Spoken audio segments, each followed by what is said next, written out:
নমস্কার, আপনারা দেখছেন জেলার 1 নম্বর অনলাইন ও TV channel Birbhum RC TV.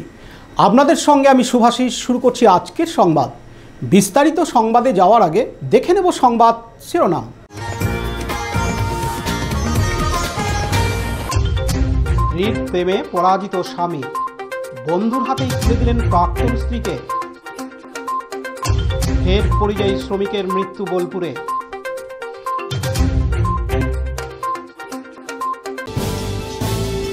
এবার সংবাদ বিস্তারিত। বীরভূম জেলার সাঁইথিয়া ও সিউড়ি আজ এক বিরল এবং অবিশ্বাস্য ঘটনার সাক্ষী থাকলো। বাস্তব জীবনে এমন ঘটনা খুব কমই দেখা যায়, যেখানে এক স্বামী নিজের স্ত্রীকে তার প্রেমিক অর্থাৎ নিজের ঘনিষ্ঠ বন্ধুর সঙ্গে বিয়ে দিয়ে দেন এবং পরে নিজে উপস্থিত হন আদালতে ডিভোর্স ফাইল করতে। ঘটনাটি শুরু হয় প্রায় 9 বছর আগে। সাঁইথিয়ার বাসিন্দা ওই দম্পতির বিয়ে হয়েছিল সামাজিক রীতিতে। তাদের সংসারে একটি 7 বছরের সন্তানও রয়েছে। প্রথম দিকে সংসার জীবন ছিল সুখের, কিন্তু সময়ের সঙ্গে সঙ্গে দাম্পত্যে শুরু হয় অশান্তি। স্ত্রীর অভিযোগ, স্বামীর মানসিক ও শারীরিক নির্যাতনে তিনি আর থাকতে পারছিলেন না। একাধিকবার বিষয়টি নিয়ে পরিবারের সদস্যরাও হস্তক্ষেপ করেন, কিন্তু সম্পর্কে দূরত্ব কমেনি। অবশেষে স্ত্রী বাবার বাড়ি চলে যান এবং প্রায় 8 মাস ধরে স্বামীর সঙ্গে কোনো যোগাযোগ রাখেননি।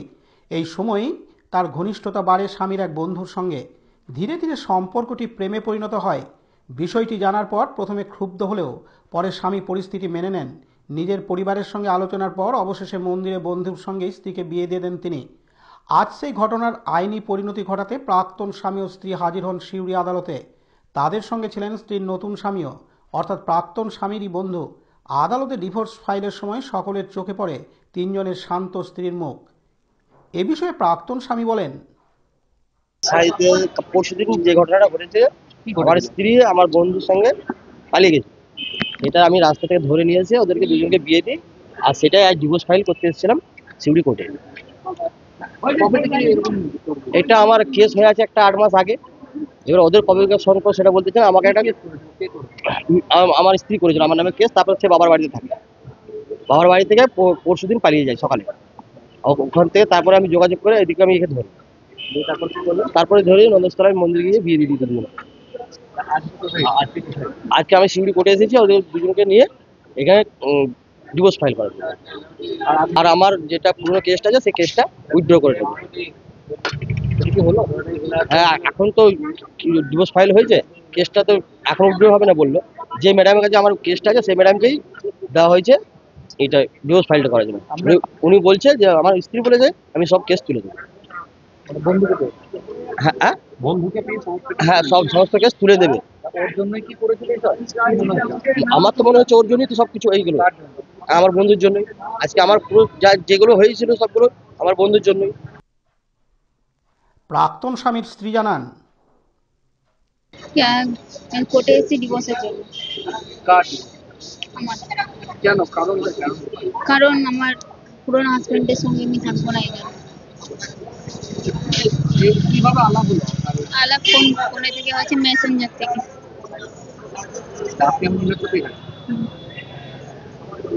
কিভাবে বিয়ে দিল আপনার পুরনো স্বামী? আমি ওখান থেকে আমার বাবার বাড়ি থেকে এখান থেকে চলে এসেছি, দিয়ে এখানে সাঁইথিয়ার মন্দিরে বিয়ে দিয়েছি। আপনার নাম? পঞ্চমী মন্ডল। অন্যদিকে স্ত্রীর নতুন স্বামী তথা প্রাক্তন স্বামীর বন্ধু বলেন, 6-7 মাস ফেসবুক মানে এমনি চেনাশোনা ছিল আগে থেকে। কি ঘটনা ঘটলো? ঘটনা ঘটলো বলতে, এবার ওর সাথে থাকবে না বলতে আছে, ও ভাত খাবে না, ও আমারই ভাত খাবে, আর না হলে ও অন্য কাজ করতে বাধ্য হবে, সুসাইড করতে বাধ্য হবে। তারপরে কি হলো? তারপরে ওদের বাড়ি গিয়ে সব আলোচনা হলো, গেলাম, কথাবার্তা হলো ফ্যামিলির সাথে।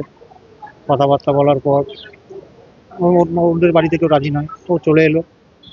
ওর হাজব্যান্ড, পুরোনো হাজব্যান্ড দেখলো, আমাদেরকে নিয়ে গেলো মন্দিরে, বিয়ে দেওয়া হলো। তারপরে থানায় নিয়ে যাওয়া হলো, আমরাই গেলাম স্বইচ্ছাতে, নিয়ে ওখানে গিয়ে কাগজ লেখালেখি হলো, বাস এইটুকু। তারপরে আমি আমার বাড়িতে নিয়ে চলে গেলাম। কোর্টে ডিভোর্স ফাইল করলাম ওর সাথে? হ্যাঁ, ওর সাথেও ডিভোর্স ফাইল করলাম। পুরোনো কোনো মামলা কিছু নেই। না, রেজিস্ট্রি এখন করবো না, কিছুদিন পরে করবো। সব কাজ তো একসাথে হবে না। না, ঠিক আছে। আপনার নাম? জিৎ কুমার মেধা। বাড়ি কত? ছাইতে 16 নম্বর ওয়ার্ড। তবে স্ত্রীর 7 বছরের সন্তানটি থাকবে বাবার কাছেই। প্রাক্তন স্বামী জানান, সন্তানের সমস্ত দায়িত্ব তিনি পালন করবেন। এই ঘটনাটি নিয়ে সিউড়ি ও সাঁইথা এলাকায় তীব্র আলোড়ন সৃষ্টি হয়েছে। কেউ বলছেন এটি ভালোবাসার প্রতি এক মানবিক শ্রদ্ধা, আবার কেউ মনে করছেন সমাজ এমন উদাহরণ ভুল বার্তা দিচ্ছে। তবে একথা অস্বীকার করার উপায় নেই, এই ঘটনাটি নিঃসন্দেহে এক বিরল ও বাস্তব উদাহরণ, যেখানে এক স্বামী ব্যক্তিগত কষ্ট ভুলে প্রাক্তন স্ত্রীর নতুন জীবনের পথে আশীর্বাদ জানিয়েছেন। ইতিহাসে আপনারা সবাই মনে হয় দেখেছেন, একজন হাজবেন্ড তার ওয়াইফকে একজনের সাথে বিবাহ বন্ধনে আবদ্ধ করেছিল। তারা অ্যাডাল্ট ছেলে মেয়ে, তারা নিজেরা জানেন নিজেদের প্রায়োরিটি কি, একজনের সাথে একজন থাকতে চায়নি। তো আজকে তারা আমার কাছে এসেছিল, এই বাপি মণ্ডল আর মেয়েটির নাম আমি বলছি না, যাই হোক ওরা দুজন আমার কাছে এসেছিল। তারা 13B মিউচুয়াল ডিভোর্স ফাইল করেছে। তারা অ্যাডাল্ট ছেলে মেয়ে, তারা তাদের জীবনের ডিসিশন তারা নিজেরা নিতে জানে। সেক্ষেত্রে আমি বা আরো আদার্স যারা, তারা কেউ নয় তাদের জীবন সম্পর্কে বলার। আজকে আমি 13B ফাইল করেছি, তারা তাদের মতো এবার থাকবে। তাদের 7 বছরের যে সন্তান আছে তার কাস্টাডি বাবাই নিতে চেয়েছে, বাবার কাস্টাডিতেই বাচ্চা থাকবে, সেটিও বলা হয়েছে, পিটিশনে মেনশন করা হয়েছে। না, মামলা তুলে নেওয়া হলো না। মামলা তো ওদের নিজেদের মধ্যে কিছু হয়নি, যেটা হয়েছিল সেটা হচ্ছে ওদের নিজেদের মধ্যে একটা আপোষ মীমাংসা করে ওরা আজকে মিউচুয়াল ডিভোর্স ফাইল করলো। হ্যাঁ, আইনি ভাবেই তারা এসছে, কারণ তাদের সারা জীবনের ব্যাপার আছে, নিজেদের মধ্যে থাকার ব্যাপার আছে। আর তারা দে আর বোথ আর অ্যাডাল্ট। তো অ্যাডাল্ট ছেলেমেয়েরা তাদের নিজেদের জীবনের ডিসিশন নিজেরা নিতে পারে, তারা সেই ডিসিশনই আজকে নিয়েছে। নমস্কার, অ্যাডভোকেট রজনী ব্যানার্জি, সিউড়ি কোর্ট। পার্থ দাসের রিপোর্ট, বীরভূম RCTV, সিউড়ি। এখন বিজ্ঞাপন বিরতি, ফিরে আসছি বিরতির পর। বীরভূম জেলার নানুর বিধানসভার বোলপুর থানার অন্তর্গত বাহিরি গ্রামে এক পরিযায়ী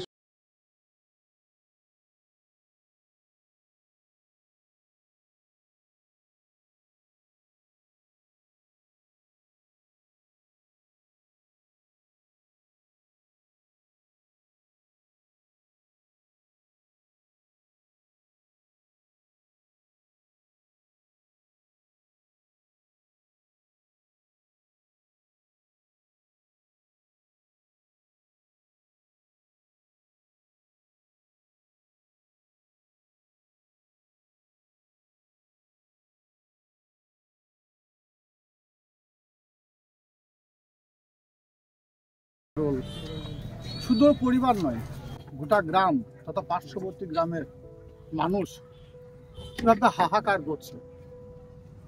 এটা একমাত্র বিজেপি সরকার বাংলাকে বঞ্চনা, বাংলা ভাষায় কথা বলি, এটাই আমাদের অপরাধ। এর জন্য দেখেছেন কয়েকদিন আগে আমাদের কসবা অঞ্চলের একজন আদিবাসী সম্প্রদায়ের ছেলেকে নিষ্ঠুর নির্মমভাবে হত্যা করে তাকে রেল লাইনের মাঝে ফেলে দেওয়া হয়েছে। তা বড়াসাঁওতা অঞ্চলের সিলুকাস ট্রাইব পরিবার একটা সন্তান।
অন্যদিকে পরিযায়ী শ্রমিকের স্ত্রী বলেন, ছিল বমি হয়েছিল, দিয়ে বুকে যন্ত্রণা, দিয়ে ভোরবেলাতে রাত্রে না ভোরবেলা সকালবেলাতে বললো যে মারা গিয়েছে, তাই বললো। কতদিন আগে গেছিল বাড়ি থেকে? এই তো 3 মাস। 3 মাস। তার আগে আপনার সঙ্গে কথা হতো? হয়েছিল। আচ্ছা, যে কবে জানতে পারলেন এটা? এটা রবিবার দিন।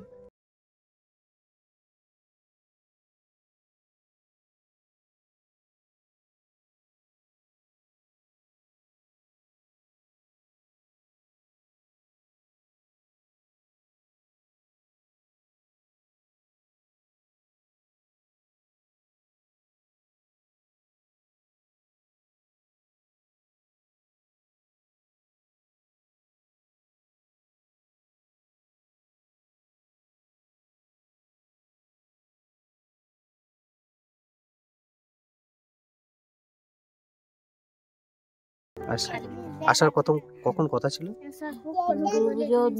প্রায়